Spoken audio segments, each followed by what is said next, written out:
Incendie 20 minutes a demandé des explications au colonel Patrick Touron, patron de l'Institut de recherche criminelle de la Gendarmerie nationale, IRCGN, les vrais experts de la gendarmerie.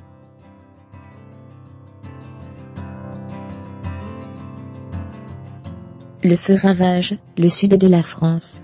Le vent et la sécheresse peuvent expliquer comment les incendies se propagent aussi vite.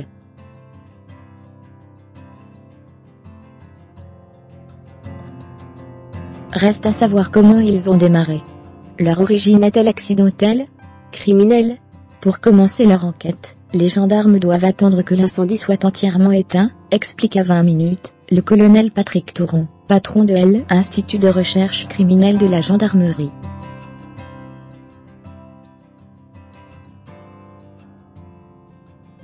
Priorité est donnée au secours. Les enquêteurs essaient ensuite de localiser son point de départ, qui se trouve sur une des bordures du feu.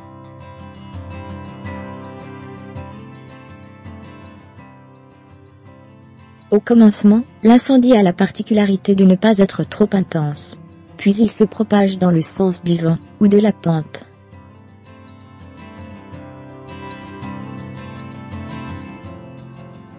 Fermez les guillemets. Pour retrouver son point d'éclosion, les gendarmes regardent le V de propagation.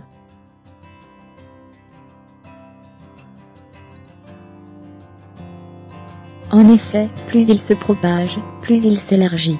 Fermez les guillemets, explique le colonel Touron. Une fois le point de départ du feu retrouvé, les enquêteurs essaient de déterminer son origine.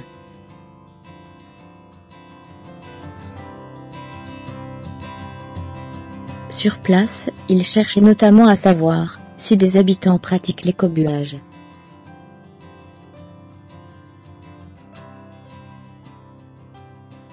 Souvent, ils font un petit feu pour se débarrasser de brindilles ou de branches, et la situation leur échappe, explique l'expert.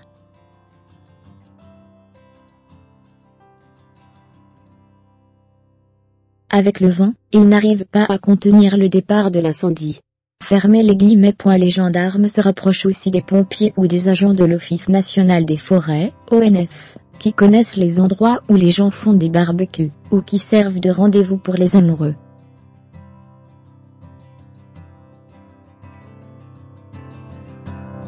Ils découvrent parfois que le feu a été provoqué par des promeneurs qui ont fait un barbecue dans les bois, et qui l'ont mal éteint, ou pas assez bien recouvert les braises de terre ou de sable.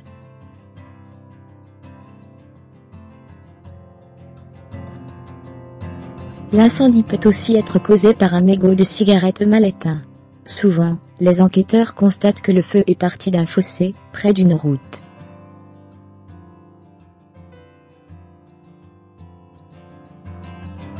Là, ils retrouvent un ou plusieurs mégots, probablement jetés par des automobilistes.